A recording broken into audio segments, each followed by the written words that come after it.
When I talk about the great GMs in NFL history, I no longer have to go back to talking about Bill Walsh and Ron Wolf and Jimmy Johnson. Howie Roseman, enter the room, sir. We'll talk about it today here on Locked On NFL. The barbershop is open and Tony Wiggins has a chair for you. He's ready with some real NFL talk. The local experts of Locked On bring their expertise, and Wiggy is ready with his clippers and shears. Sit down and enjoy. The new Locked On NFL starts now. Locked On Podcast Network. Your team every day. Yeah, buddy, you're right. It is your team every day here on Locked On NFL. We thank you for making us your first listen. A quick reminder, you can find us wherever you get your podcasts, wherever you watch them, wherever you listen to them. Make sure you tap into that location each and every day so you do not miss an episode. Today's episode is brought to you by FanDuel. Right now, new FanDuel customers can get $150 in bonus bets if your first $5 bet wins. Speaking of winners, I got my boy, Julian Council, here with me. Me and Julian were both missing in action last week. The day after the Super Bowl, we had some things to take care of, but Ross and Peter filled in. But you got the dynamic duo back here on a Monday, and here's what we're going to talk about. Who looks worse, Aaron Rodgers or the Jets? It's like two people broke up and you ain't really care for either one of them, and you got to decide who got the worst of the deal, all right? The Bears, big challenge. What would that big challenge be? I think a lot of it's more perception than it is reality. We'll get to that. But first, at the top of the show, Howie Roseman is an all-time great. I'm going to say it. That is me saying that, not necessarily Julian, but in this day and age where like the Jaguars they got a 5-man, finalist list for their GM. It's like an ongoing process. It is so hard to find a real good leader. Howie Roseman a few years ago fired a coach who won a Super Bowl and everybody thought he was crazy. Since then, he's been back to 2 and he's won another one. Do you feel the same way I feel about Howie Roseman, JC? Yeah, I mean, he's excellent. There's nobody who can debate that at this point in time. We got 2 Super Bowl rings and 3 appearances. And I mean, once upon a time, he was fired up there. Jeffrey Lurie was not loving what was going on. And that lasted just 1 season. Then he got personnel control back. And since then, the Eagles have won 2 Super Bowls, been to 1 other, and they've only missed playoffs 2 times since that tenure, him coming back and taking over control. So clearly he is one of the best in the business right now. And, looking at the resume, maybe on his way to Canton at the end of the day, especially if Philly can get another one, but already having 2, that may be enough. And I don't think people realize the magnitude of those 2. He beat the GOAT twice.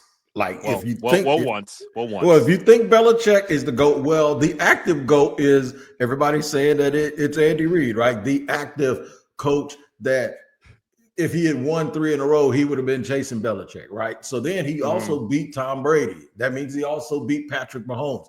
He basically beat 2 teams that were in the middle of their dynasties. That's like beating the Spurs and the Lakers in the 2000s. So I got to give him credit, man, because a lot of people have played those people and have fallen by the wayside. But Howie Roseman, man, he did his thing and he continues to do it. And you know what? Lou DiBiase from Locked On Eagles does his thing. He talks about how adapt or die. Complacency and stubbornness does not win you championships. And I think the Eagles, they learn from their mistakes so quickly about not investing enough in corner, safety, linebacker. They learn from their mistakes about the coaching staff, about not building around your quarterback enough. They didn't build around Carson Wentz nearly enough. And it nearly killed that guy as a player on the field. For Jalen Hurts, what quarterback has ever had a better support system on the field than Jalen Hurts? Howie Roseman learned from his mistakes.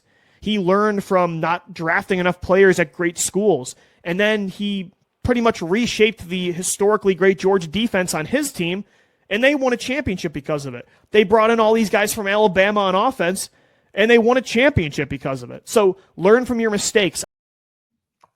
I can tell you one thing, a big mistake. He took that little receiver that nobody even remembers his name, and Justin Jefferson was sitting right there looking at him, man. So yeah, there are some mistakes you make that are inexcusable, but when you win Super Bowls and you compete for titles every year, people will forget about it real quick. Yeah, Jalen Rager, right, from TCU. I mean, Go. it's those TCU receivers that you just can't trust because there was Dotson, not Jahan Dotson. He's a Penn State guy. It was the other Dotson. I can't remember his first name. I remember him. He's a Washington. He Yeah. might have been a Redskin, maybe a command. He was definitely never a commander, but that did not work out. So TCU receivers, buyer beware. It's interesting. He talks about not building around Wentz enough. And like you go back to that season in 2017 when Carson Wentz was going to be the MVP until he tore his ACL diving into the end zone there at the LA Coliseum against the Rams. And then Nick Foles had to take over. Like he built a great defense. And that has been really the hallmark of the Eagles. And Louis brings up the fact that they've gone out there and let's just take all the Georgia players on defense and bring them here. And like there was a great photo from the Super Bowl where you got Jordan Davis, who went to Georgia. You got Jalen Carter, who went to Georgia. You got Nolan Smith, who went to Georgia. It's like great recruiting poster right here for the University of Georgia and Kirby Smart's program. It really can be that simple. Go out there and get players from the best program in college football, which right now is Georgia. And it used to be Alabama. And you remember back when Ozzie Newsome was the GM there at Baltimore, he's a Bama guy, was always getting those Bama dudes. And, well, the Ravens were always competitive, and they also always had a quarterback. So it's just one of those things where we were reminded last Sunday night that this is a line of scrimmage game. Mm-hmm. And you got to have dudes up front, and they had the dudes both on the offensive line and on the defensive line who truly made the difference in that game. While Kansas City, for the second time in the last couple of years, lost the Super Bowl because they just weren't good enough up front. While Philadelphia, that wasn't the problem at all. And you look at the game, not just last Sunday, but also when they beat the Patriots, they were the better built team.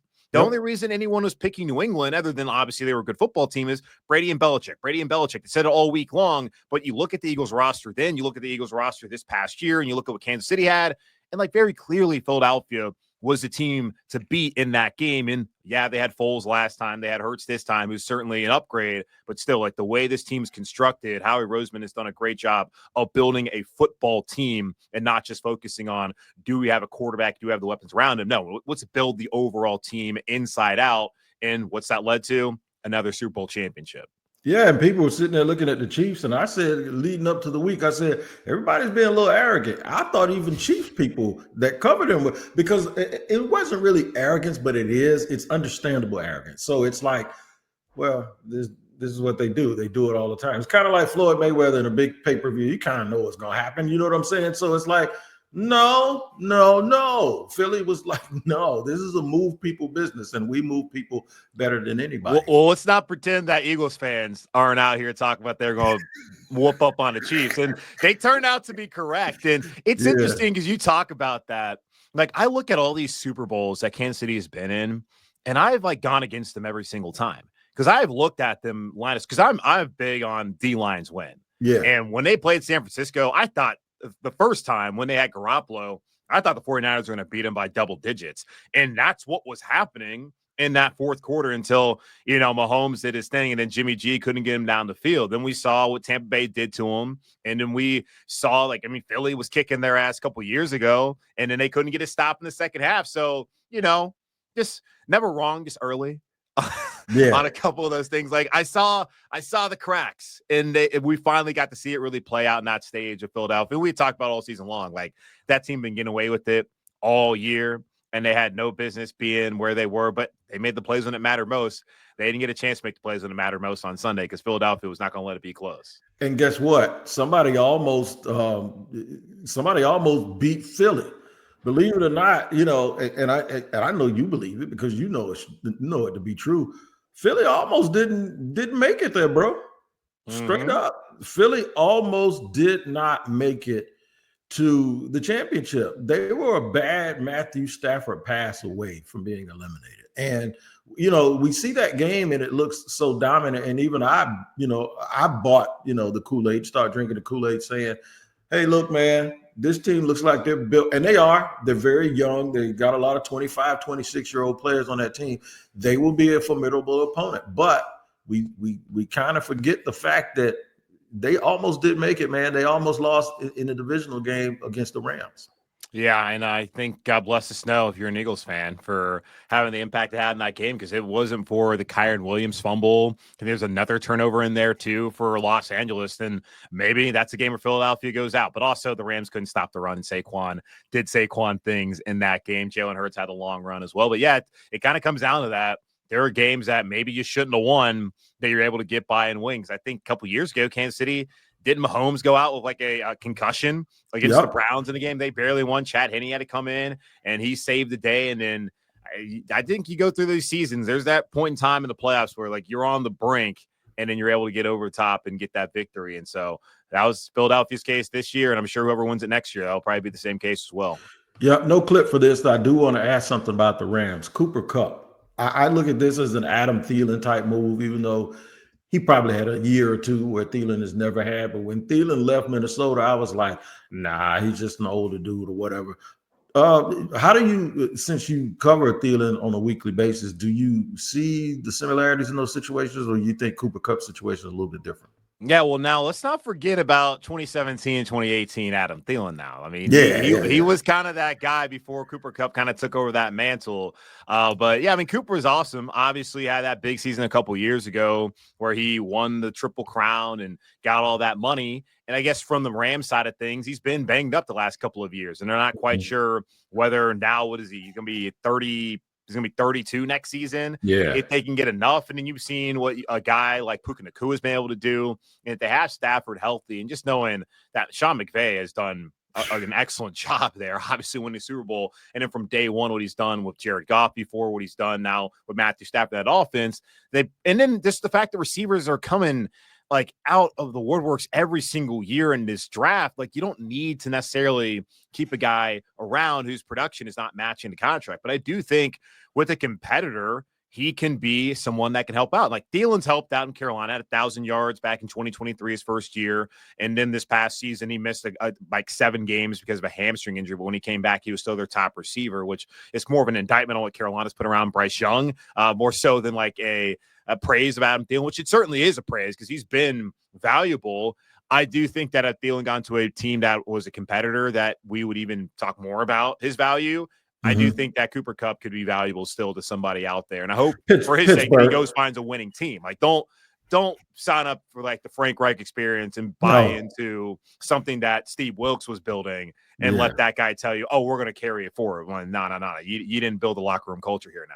Maybe Pittsburgh, something like that. Yeah, that would make sense. Perhaps the Steelers. Not the Cowboys or the Bears, who we're going to talk about here in segment 2. The Bears have a big challenge, but it's more perception than reality. I'll tell you why I feel that way, and we'll do it in just a second here on Locked On NFL.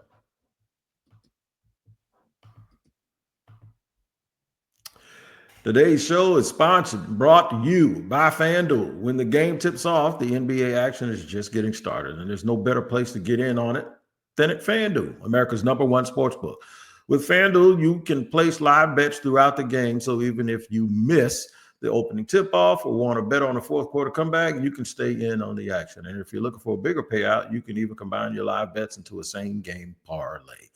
I love using FanDuel's live betting feature because it keeps every moment in the game exciting. Whether I'm backing my team for a late game rally or picking a player to hit a clutch 3, I never feel like I miss my chance. Plus, the app is easy to use, and when you win, you get paid instantly. Right now, new FanDuel customers can get $150 in bonus bets if your first $5 bet wins. Just visit FanDuel.com to join today. That's FanDuel.com for your shot at $150 in bonus bets. Make every moment more with FanDuel, the official sports betting partner of the NBA. All right, rolling along here with my man JC Julian Council here, Locked On Panthers, always here with me on a Monday. We're going to talk about the Bears really, really fast here. What do the Bears actually have to do with their new coach, Ben Johnson? Everyone says he has to fix Caleb Williams. Well, when you look at Caleb Williams' stats, Caleb Williams really wasn't broken. It's just that Jaden Daniels made everybody forget that Caleb Williams was the #1 pick. And people still have this love thing with Drake May, too. I'm a Drake May guy. They didn't win a lot of games, but he looked really, really good, though, in a bad situation. But new coach Ben Johnson has an undertaking to do. And I think my man up at Locked On Bears, I was just with him down there in Mobile, man. We had a great time, as always. Check out what he has to say. The Myles Garrett trade is the trade you make when it's like, man, we're right on the edge of Super Bowl contention, and you just need that one big splash to put you over the top.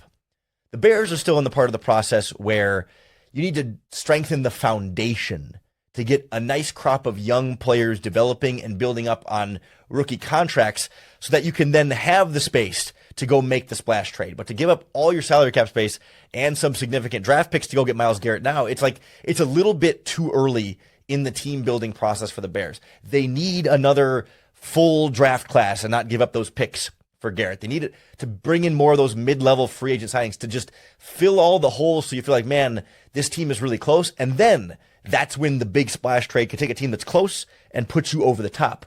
But the Bears still need to get close first before Myles Garrett can take them to the next level. I agree with Lauren Cox there. I don't know if it's ever a bad time to get a generational talent like that, but I do think Ben Johnson needs to come in first, put his imprint on the team before they go out making splash. Because if they do that, you know what everybody's going to talk about? They're going to talk about Myles Garrett more than anything else, when really they should be talking about the further development of Caleb Williams. Well, I mean, Myles Garrett's an established player in this league, and that's kind of why I've always been like player over draft picks. And I mean, Lauren has certainly the right perspective, and he talks about this team and follows his team on a daily basis and does a great job at it. And he understands that this is still a building team, but like, one of the Chicago Bears never a building team. Like, seriously, like, look at this team.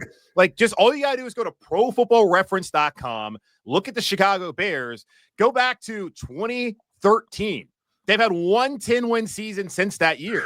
And that was their 12-4 season back in 2018 when Matt Nagy was the head coach. And they blamed the kicker Cody Parkey for the double doink for why they didn't win a Super Bowl, even though his offense really wasn't that great. It was a Bears defense when they still had Khalil Mack that carried him throughout that season. So I just find it interesting. It's like, let's keep building and don't get a player who can bring you over the top. Maybe you need a player like Myles Garrett so you can actually contend in a league where in a division where you have to go up against Minnesota, who I don't know who's going to be playing quarterback, but I don't think they're going to get any worse anytime soon. And Kevin O'Connell's not going anywhere. They have Justin Jefferson, who's not going anywhere. And they have right now, Brian Flores is still coming back. So yeah, they're going to be a problem next year. Green Bay, Jordan Love, Matt LaFleur, think they're going to be an issue.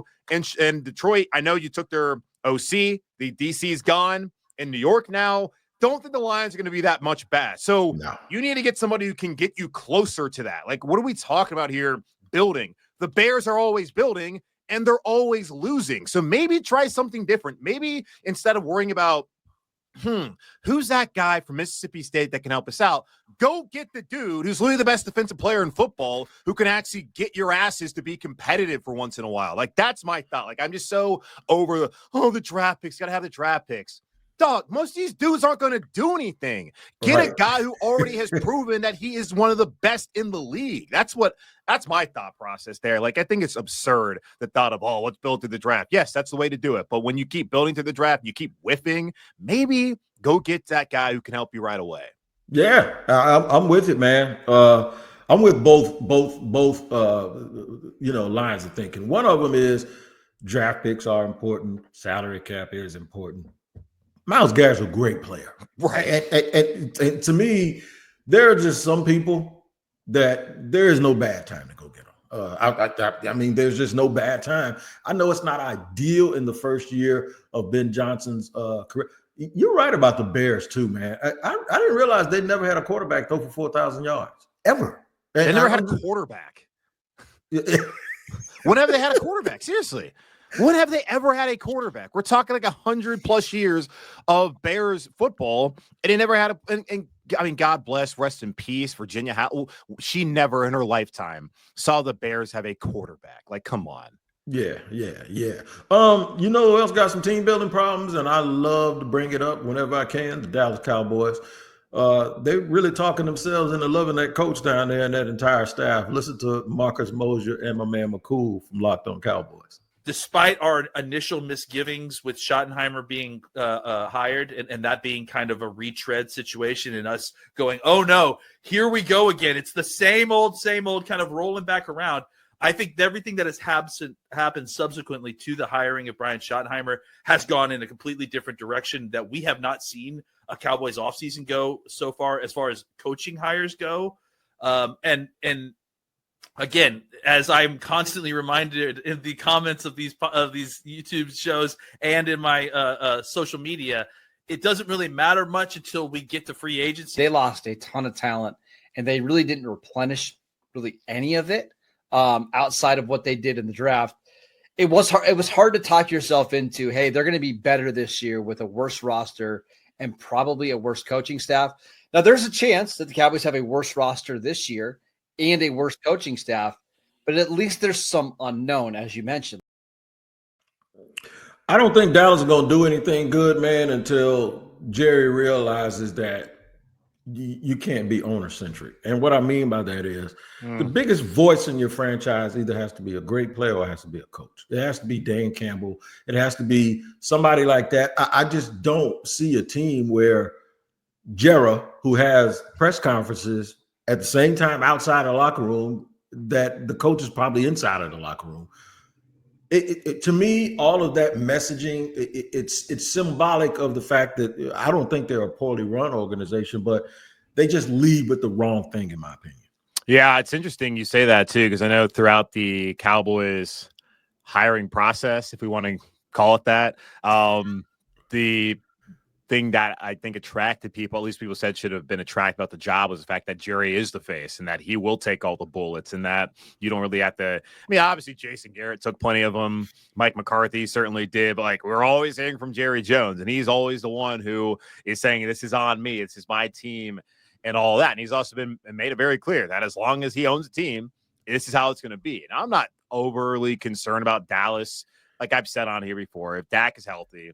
And this goes with like most of these teams in the league that actually have a quarterback worth the damn. If they're healthy, they're going to have a chance. They're probably going to win some games. And when he has not been healthy in Dallas, they have not had success. I think they got to fix the running game as well, of course. But like up front, kind of like Philadelphia, like when are the Cowboys bad on the defensive line? When are they bad on the offensive line? Like Jerry at least knows how to build a football team, and they got to start on the outside in CD, and they got Dak. They got dudes on defense as well in the secondary with Bland and with Trayvon Diggs. So they'll be all right. It just we'll have to wait and see. Of course, like they said, in about a month's time, maybe probably less than that, really, what they end up doing in March in free agency.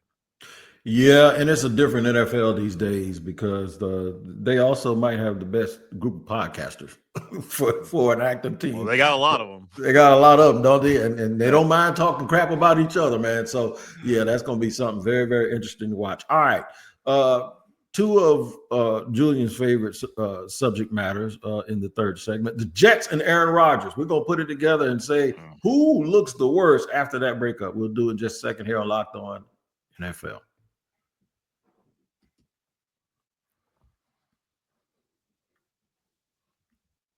Rolling along, segment 3, and we saved the absolute best for last. Aaron Rodgers and the Jets. They broke up, y'all. It's pretty much official. They said, yeah, we're going to move on. And, well, the Squad Show guys talked about it. I want you to hear James Yarko's response, and then I'm going to come back and let Julian Council tell me what I want to hear. There was a time, and this was theory. This was not reporting or substantiated planning or anything like that. But there was a theory at one point in time. People lined up. They said, about the time Tom Brady retires from the NFL, Aaron Rodgers might come available from Green Bay. Maybe he just follows Tom down to Florida and wins another ring for the Buccaneers. Take us back to that version of Aaron Rodgers and this version of Aaron Rodgers, and what has kind of changed in the overall just your opinion of this quarterback, who's clearly a Hall of Famer, but has done a lot to damage his own reputation. Well, and that was even the second theory of Aaron Rodgers being a Buc. Because remember, John Gruden promised him that he was going to draft him to be the Bucs quarterback if he's sitting there. Instead, he takes Cadillac Williams. The rest is history. But, it's the fall off has been astounding. Like we saw the drop off for Peyton Manning going into his last year with Denver. Like the year before, he was great. And then all of a sudden, that drop off was just straight off of a cliff. And we've seen it now with Rodgers. Does it have to do with the Achilles injury that, was he never fully recovered from that? Is he never going to completely bounce back from that? I don't know. Is it the fact that the New York Jets now? the New York Jets seem to have this aura around them where no matter how good of a quarterback you are, as soon as you put on that green and white, you suck. Like I had to leave that part in there because I remember you texting me saying it's the Jets, and couldn't wait for this day, man. I said I got to let Julian Council cook on this subject because Aaron Rodgers, I defended Aaron Rodgers. I used to think that Brett Favre was a jerk for treating Aaron Rodgers kind of the way he did when Aaron Rodgers got there. Now I think they're both jerks. That's the way I feel about both of them. What do you think? It's the Jets. I mean, what did y'all think was going to happen? Like, you really thought the New York Jets are going to be Super Bowl contenders because Aaron Rodgers went over there? Like, think about this too, man. Like, his last game in Green Bay on that Sunday night against the Lions, that Lions team that was like 0-7 or whatever, turned it around to finish 9-8, and that really started to them to be the top team there in the NFC North. Like, you didn't really feel that juice in the Packers that evening. And from Aaron Rodgers, like, where will the plays be made in a game where you win that, you're going to the playoffs? Like, it didn't happen. And then just the way he went about the whole offseason and like the darkness retreat, like this dude went into a dark box, a dark room for a couple of days, and he came out saying he wanted to be a New York Jet. Like, my guy, what? You went in there and you decided to play for the New York Jets. That's just so.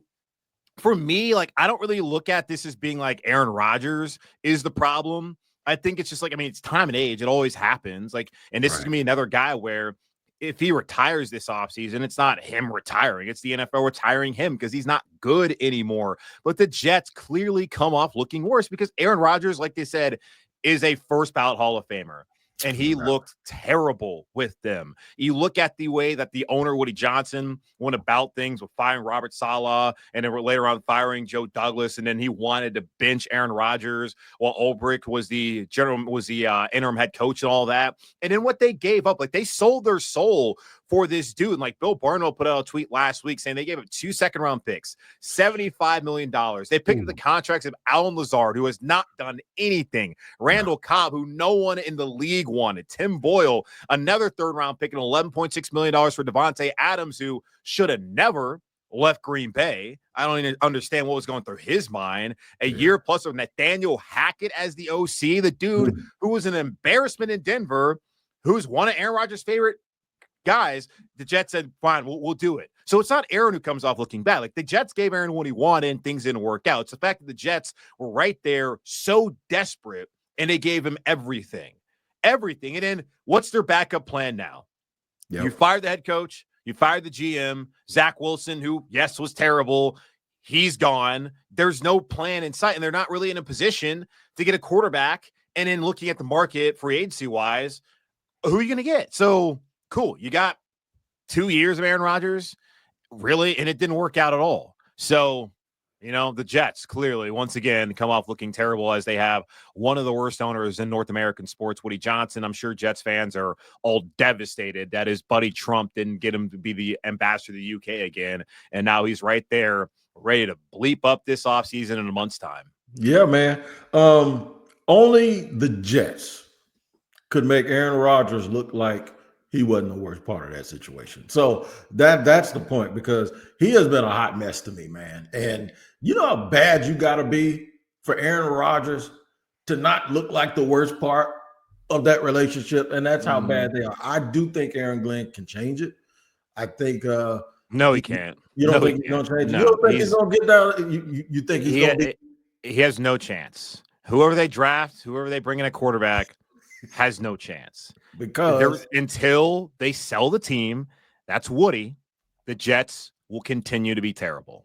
This is just who they're going to be. It's never going to change. Been watching it for my entire life out down here in Charlotte, just observing, and it ain't going to change. This is who they are. This is who they always going to be. It's amazing. They got really good fans too. It's amazing that they still. No, their fans are stupid, man. I'll tell you what, like Larry, I don't know if you ever watched Curb Your Enthusiasm. Larry David, he went out there and he surmised what being a Jets fan is better than anybody with that whole the Jets killed Carl episode that he had. And the Austin Safarian-Jenkins did not survive the ground in that one game against the Patriots, like all that. He really lays it down on what it is to be a Jets fan. And he's been up there like a Michael Kay show in New York, talk about that stuff too. Just go watch that and understand that that's who the Jets are. That's what their fans are going through. And they know deep down in their souls it's never going to change. Yeah, man. We got to give them a little bit of hope, though. Well, let's just hope it's going to change. Why I know, JC, I just got to do it, man. I got to say never. I'm a never say never guy, man. But I will tell you this. It's highly likely that you're right. So, wait, these people are also Mets fans. Oh, yeah. I mean, what? Yeah, because it's Jets, Mets, Yankees, Islanders, Giants, like, right. I don't know what the Islanders, I don't watch the NHL, so I have no idea what the Islanders are doing this season. So maybe there's hope in the Islanders. I'm looking it up right now, and they're also terrible. So, I mean, these people actively root for the New York Mets. And let's recall, the last time the Mets won the World Series, what were their players doing? So, they was on drugs, right? Yeah. So I mean, unless that's the path that the Jets players are going to take, I don't know. I don't know what's going to happen. So yeah. Well, I know what's going to happen here on Locked On NFL. Y'all going to laugh when y'all listen to this episode, but you can laugh twice a day because you got Tyler rolling early in the morning, right? Waking up like a double shot of espresso, and then you slide here in the barbershop, and guys like Julian will tell you that the Jets will never be any good as long. Not going to happen. That is not going to happen. It's the Jets. That's right. It is. It is the Jets. And this is Locked On NFL. That's Julian Council. I'm Tony Wiggins. We will see y'all tomorrow, man. Make sure y'all take care of each other. We will do the same thing.